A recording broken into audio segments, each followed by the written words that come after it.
ಕ್ಷೇತ್ರ ಉಪಚುನಾವಣೆಯಲ್ಲಿ ಕಾಂಗ್ರೆಸ್ ವಿಜಯ ನಮಗೆ ವಿಶೇಷವಾಗಿ ಶಿಗ್ಗಾಂವ್ ಕ್ಷೇತ್ರದಲ್ಲಂತೂ ನಮಗೆ ಸಂಪೂರ್ಣ ಗೆಲುವಿನ ಭರವಸೆ ಇತ್ತು.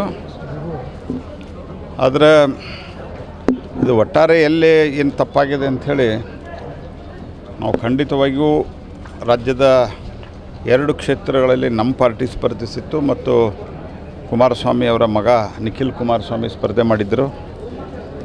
ಅವು 3 ನಾವು ಗಂಭೀರವಾಗಿ ಏನಾಗಿದೆ ಅನ್ನುವಂಥದ್ದನ್ನು ನಾವು ಪರಿಶೀಲನೆ ಮಾಡ್ತೀವಿ. ಆದರೆ ಒಟ್ಟಾರೆ ಇನ್ ಜನರಲ್ ಮೇಲ್ನೋಟಕ್ಕೆ ನನಗನ್ನಿಸೋದು ಉಪಚುನಾವಣೆಯಲ್ಲಿ ಸಾಮಾನ್ಯವಾಗಿ ಆಡಳಿತ ಪಕ್ಷದ ಜೊತೆಗೆ ಜನ ಹೋಗೋದು ಒಂದು ಸಹಜವಾದಂಥ ಪ್ರಕ್ರಿಯೆ ಆಗಿದೆ. ಕಾರಣ ಅಂತಂದ್ರೆ ಏನಿದ್ರೂ ವ್ಯತ್ಯಾಸ ಏನಾಗಲ್ಲ. ಅದಕ್ಕೆ ಆಡಳಿತ ಪಕ್ಷದಿಂದ ಸ್ವಲ್ಪ ಏನಾದರೂ ಅನುದಾನ ಇತ್ಯಾದಿ ಫಂಡಿಂಗ್ದಲ್ಲಿ ಅನುಕೂಲ ಆಗ್ಬೋದು ಅನ್ನೋ ಕಾರಣಕ್ಕೆ ಇದು ಸಾಮಾನ್ಯವಾಗಿರುತ್ತೆ. ಇದರ ಜೊತೆಗೆ ಕಂಡು ಕೇಳರಿಯದಂಥ ರೀತಿಯಲ್ಲಿ ದುಡ್ಡು ಸರ್ಕಾರಿ ಮಷಿನರಿಗಳು ಉಪಯೋಗ ಆಗಿರೋದು ಎಲ್ಲರಿಗೆ ಕಣ್ಣಿಗೆ ಕಂಡದ್ದು. ಇದೇನು ನಾವೇನು ಆರೋಪ ಮಾಡೋದಲ್ಲಿದೆ. ಎಲ್ಲ ಒಂದೊಂದು 2-2, 3-3 ಗ್ರಾಮ ಪಂಚಾಯಿತಿಗಳಿಗೆ ಶಿಗ್ಗಾಂವದಲ್ಲಿ ಒಬ್ಬ ಮಂತ್ರಿನ ಹಾಕಿದ್ರು. ಒಂದು 10-15 ಜನ ಮಂತ್ರಿನ ಇದರಲ್ಲೇ. ಹೀಗಾಗಿ ಯಾವ ರೀತಿಯಾಗಿ ಆಗಿರ್ಬೋದು ಅಂತ ಅನ್ನೋದು ಮತ್ತು ದುಡ್ಡು ಯಾವ ಪ್ರಮಾಣದಲ್ಲಿ ಹೋಯ್ತು ಅನ್ನೋದು ಎಲ್ಲರೂ ನೋಡಿದ್ದಾರೆ. ಸೊ ಇದು ಒಂದು ಪಾರ್ಟ್. ಜೊತೆಗೆ ಇದರ ಹೊರತುಪಡಿಸಿಯೂ ಜನ ತೀರ್ಮಾನ ಮಾಡಿದರೆ ಗೆಲ್ಬೋದಾಗಿತ್ತು. ಆದರೆ ಉಪಚುನಾವಣೆಯ ನಿಮಗೂ ಎಲ್ಲ ಗೊತ್ತದ, ನಾವು ಉಪಚುನಾವಣೆ ಹೆಚ್ಚು ಕಡಿಮೆ ಎಲ್ಲ ಗೆದ್ದಿದ್ವಿ. 2019 ಈಚೆ ಏನು ಉಪಚುನಾವಣೆ ಅದು ಎಲ್ಲ ನಾವು ಗೆದ್ದಿದ್ವಿ. ಆಮೇಲೆ ಜನರಲ್ ಎಲೆಕ್ಷನ್ದಾಗ ಸೋತ್ವಿ. ಹಾಗಾಗಿ ನಾರ್ಮಲಿ ಬೈ ಎಲೆಕ್ಷನ್ದಾಗ ಈ ಟ್ರೆಂಡ್ ಇರ್ತದೆ. ಹಾಗಾಗಿ ಕರ್ನಾಟಕದ ಮಟ್ಟಿಗೆ ನಾವು ಇದರ ಸಂಪೂರ್ಣವಾದಂಥ ಆತ್ಮವಿಮರ್ಶೆಯನ್ನು ಮಾಡ್ಕೊಳ್ತೀವಿ. ನಾವು ಕಾಂಗ್ರೆಸ್ ಪಾರ್ಟಿ ಹಂಗೆ EVM ದೋಷ ಅಂತ ನಾವೇನು ಹೇಳ್ತಾ ಇಲ್ಲ. ಇದು we have to introspect, we will introspect number 1. ಆದರೆ ಒಂದು ಸಂಗತಿ ತಿಳ್ಕೊರಿ, 1-2 ಈ ರಾಜ್ಯ ಏನಿದೆ ಬಿಟ್ಟರೆ ಇಡೀ ದೇಶದಾಗ ಕಾಂಗ್ರೆಸ್ ನಶಿಸಿ ಹೋಗ್ತಾಯಿದೆ. ಕಾಂಗ್ರೆಸ್ ಸಂಪೂರ್ಣವಾಗಿ ನೆಲಕಚ್ಚಿ ಹೋಗ್ತಾಯಿದೆ. ಈಗ ಮಹಾರಾಷ್ಟ್ರದಲ್ಲಿ ಅವ್ರ ಸ್ಟ್ರೈಕ್ ರೇಟ್ 10%, 11% ಅದ.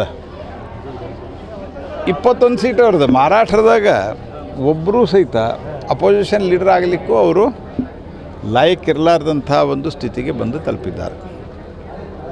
ಜಾರ್ಖಂಡದಲ್ಲಿ ಇವರ JMM ಅವರ ಕೆಳಗಡೆ ಅವರು ಸ್ನಾನ ಮಾಡೋ ಮುಂದೆ ಅವ್ರು ಕೆಳಗೆ ಹೋಗಿ ಇವ್ರು ಕೂತರು. ನಮ್ಮಲ್ಲಿ ಒಂದು ಗಾದಿ ಮಾತದ, ಇಲ್ಲಿ ಎರ್ಕೊಳ್ಳೋರು ಬುಡಕ್ಕೆ ಡೊಗ್ಗಿದರು ಅಂಥೇಳಿ ಒಂದು ಗಾದಿ ಮಾತದ. ಹಾಗಲ್ಲಿ JMMದವ್ರು ಹಿಡಿದಂಥ ಒಂದು 10 ಸೀಟ್ ಬಂದವ. 10 ಸೀಟ್. ಬೇರೆ ಕರ್ನಾಟಕದಲ್ಲಿ ನಾವು ಸೋತಿರ್ಬೋದು.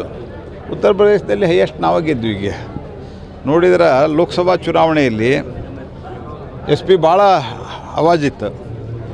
ಆದರೆ 9 ಸೀಟದಲ್ಲಿ 7 ಸೀಟ್ ನಾವು ಗೆದ್ವಿ. ಜಾರ್ಖಂಡದಲ್ಲಿಯೂ ಸಹಿತ ಹಾರ್ಡ್ಲಿ ನಮಗವ್ರಿಗೆ ಒಂದೇ ಡಿಫ್ರೆನ್ಸ್ ಅದ. JMM ಮತ್ತು ನಮಗೆ ಒಂದೇ ಈಕ್ವಲ್ ಇದ್ದೀವಿ ನಾವು. Almost we are almost equal in Jharkhand.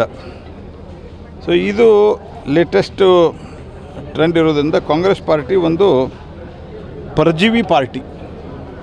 ಅಂದರೆ ಮತ್ತೊಬ್ಬರ ದೇಹವನ್ನು ಹೊಕ್ಕು, ಅತೃಪ್ತ ಆತ್ಮಗಳು ಮತ್ತೊಬ್ಬರ ದೇಹವನ್ನು ಹೊಕ್ಕು ಅಂದ ಅಸ್ತಿತ್ವವನ್ನು ಕಾಯ್ಕೊಳ್ಳೋದಕ್ಕೆ ನಾವು ಏನು ಹೇಳ್ತೀವಿ ಪರಜೀವಿ ಅಂಥೇಳಿ, ಆ ಪರಜೀವಿ ಪಾರ್ಟಿಯಾಗಿ ಪರಿವರ್ತನೆ ಹೊಂದದ. ಅಲ್ಲಿ ಮತ್ತು ಇನ್ನೊಂದು ಕಾಂಗ್ರೆಸ್ಸಿಗೆ ಒಂದು ವಿಶೇಷ ಗುಣ ಅದ. ಅದೇನೆಂದರೆ ಎಲ್ಲಿ ಯಾರು ನಡ್ಕೋತಾರೋ ಅವ್ರನ್ನ ಮುಳುಗಿಸ್ತಾರೆ. ಉದಾಹರಣೆಗೆ ಉತ್ತರ ಪ್ರದೇಶದಾಗ SP ಮುಳುಗಿಸ್ಯಾರ. ಇಲ್ಲಿ ಶರದ್ ಪವಾರ್ ಮತ್ತು ಉದ್ಧವ್ ಠಾಕ್ರೆನ ಮುಳುಗಿಸಿದ್ರು. ಸ್ವಲ್ಪ ಹೆಚ್ಚು ಕಡಿಮೆ ಆಗಿದ್ರೆ ಆ ಶಿಬು ಸೊರೇನ್ ಮಗ ಹೇಮಂತ್ ಸೊರೇನ್ ಅವರು ಮುಳುಗ್ತಿದ್ರು. ಸ್ವಲ್ಪ ಏನೋ ಅವರು ಗಟ್ಟಿಯಾಗಿ ಈಜಾಡಿ ಉಳ್ಕೊಂಡಾರ.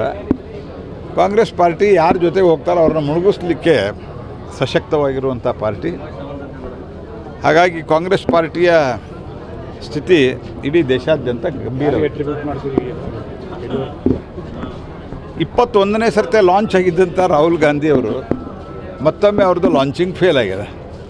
ಸತತವಾಗಿ ಕಾಂಗ್ರೆಸ್ ಪಾರ್ಟಿಯವರು ಅವರಲ್ಲಿ ಬಟ್ಟಂಗಿತನೂ ಭಾಳ ಲಾಂಚ್ ಮಾಡ್ತಾರೆ. ಸೋನಿಯಾ ಗಾಂಧಿ ಭಾಳ ಪ್ರಯತ್ನಪೂರ್ವಕವಾಗಿ ಹೊಸ ಇಂಜಿನ್ ಹಾಕಿ ವಿಮಾನಕ್ಕೆ ಲಾಂಚ್ ಮಾಡ್ತಾರೆ ಮತ್ತು ಬಂದು ತೆಳಗೆ ಬೀಳ್ತದೆ ಅದು. ಮತ್ತೊಮ್ಮೆ ರಾಹುಲ್ ಗಾಂಧಿ ಒಬ್ಬ ಫೇಲ್ಡ್ ಲೀಡರ್ ಅನ್ನೋದು ಸಿದ್ಧಗೊಂಡಿದೆ. ಸರ್, ಈಗ ವಕ್ಫ್ ವಿಚಾರ ಇಟ್ಕೊಂಡು ಎಲೆಕ್ಷನ್ ಮಾಡೋಕೆ ಕೂಡ BJP ಸುದ್ದಿಗೋಷ್ಠಿ ನಡೆಸಿದ್ರು DCM ನೋಡ್ರಿ. ಅಂದರೆ ಇವ್ರು ವಕ್ಫ್ ಮಾಡೋರು ನಂಗಾರ ಮುಂದಿಗೆ ಇದರ ಅರ್ಥ ಅವ್ರ ಮುಂದೆ ವಕ್ಫ್ ಮಾಡೋರಂತನ, ವಕ್ಫ್ ಕಂಟಿನ್ಯೂ ಮಾಡೋರಂತನ. ನೋಡ್ರಿ, ವಕ್ಫ್ದಲ್ಲಿ ಅನ್ಯಾಯ ನಡೀತಾ ಇದೆ ಮತ್ತು 3 ಕಡೆ ಸೇರಿ ಒಂದು 25-30 ಸಾವಿರ ಓಟು ಅವರಿಗೆ ಜಾಸ್ತಿ ಬಿದ್ದಾವ. ಮತ್ತು ಈ ನಂಬರ್ ಗೇಮ್ದಲ್ಲಿ ಏನಿರ್ತಲ್ಲ, ಈ ನಂಬರ್ ಗೇಮ್ದಲ್ಲಿ ಅನೇಕ ವ್ಯತ್ಯಾಸಗಳಾಗ್ತವೆ. ಅದರ ಅರ್ಥ ಇವ್ರಿಗೆ ವಕ್ಫ್ ಅನ್ಯಾಯ ಏನು ಮಾಡ್ತಾ ಇದ್ದಾರೆ ವಕ್ಫದ ಹೆಸರಿನಲ್ಲಿ, ಅದು ಇವರ ಪರವಾಗಿದೆ ಅಂತ ಅವ್ರು ಭಾವಿಸಿದ್ರೆ ಜನ ಇವ್ರಿಗೆ ಬುದ್ಧಿ ಕಲಿಸ್ತಾರೆ. ನಾನು ಆರಂಭಕ್ಕೂ ಹೇಳಿದೆ, 2021 ಇಲೆಕ್ಷನ್ ಅದು ನಮ್ಮ ಕಾಲದಾಗ ಬೈ ಎಲೆಕ್ಷನ್, ಹೆಚ್ಚು ಕಡಿಮೆ 17-18 ನಾವು ಗೆದ್ದಿದ್ವಿ. ಆಮೇಲೆ ಜನರಲ್ ಇಲೆಕ್ಷನ್ದಾಗ ಸೋತ್ವಿ. ಹಿಂದೂ ಸಹಿತ AIDMKದ್ದು ಕಳೆದ ಬಾರಿ AIDMK ಒಳಗೆ 4-5 ಬೈ ಎಲೆಕ್ಷನ್ ಅದು AIDMK ಅಧಿಕಾರದಾಗಿತ್ತು. ನಾನು ಭಾರತ ಸರ್ಕಾರದ ಮಂತ್ರಿಯಾಗಿದ್ದರಿಂದ ಒಂದಿಷ್ಟು ಕೆಲಸ ನನಗೂ ಕೊಟ್ಟಿದ್ದರು ನಮ್ಮ ಪಾರ್ಟಿಯಿಂದ. ನಾವೆಲ್ಲ ಬೈ ಎಲೆಕ್ಷನ್ದಲ್ಲಿ ಗೆದ್ವಿ. ಮುಂದೆ 1 ವರ್ಷ ಬಿಟ್ಟು ಜನರಲ್ ಇಲೆಕ್ಷನ್ ಆದರೆ ಅಲ್ಲಿ DMK ಬಂತು. ಹೀಗಾಗಿ ಹುಚ್ಚುತನ ಮಾಡೋದು ಬಂದ್ ಮಾಡಿರಿ. ವಕ್ಫ್ದ ಹೋರಾಟ ನಮ್ಮದು ಅದೇ ಸ್ಪಿರಿಟ್ನಲ್ಲಿ ಅದೇ ಉತ್ಸಾಹದಲ್ಲಿ ಮುಂದುವರಿತದೆ. ಮಾಜಿ CMಗಳು ಸೋಲು ಅಂತದ್ದು ಹೇಳಿದ್ನಲ್ಲ, ಈಗ ಇದರದ್ದು ಸಂಪೂರ್ಣವಾದಂಥ ಆತ್ಮ ನಿರೀಕ್ಷೆಯನ್ನು ನಾವು ಮಾಡ್ಕೊಳ್ತೀವಿ. ಆದರೆ ಸಾಮಾನ್ಯವಾಗಿ ಬೈ ಎಲೆಕ್ಷನ್ದಲ್ಲಿ ಸರ್ಕಾರದ ಪರವಾಗಿ ಜನ ಹೋಗೋದು ಒಂದು ವಾಡಿಕೆ ಅಥವಾ ಒಂದು ಟ್ರೆಂಡ್ ಆಗಿದೆ.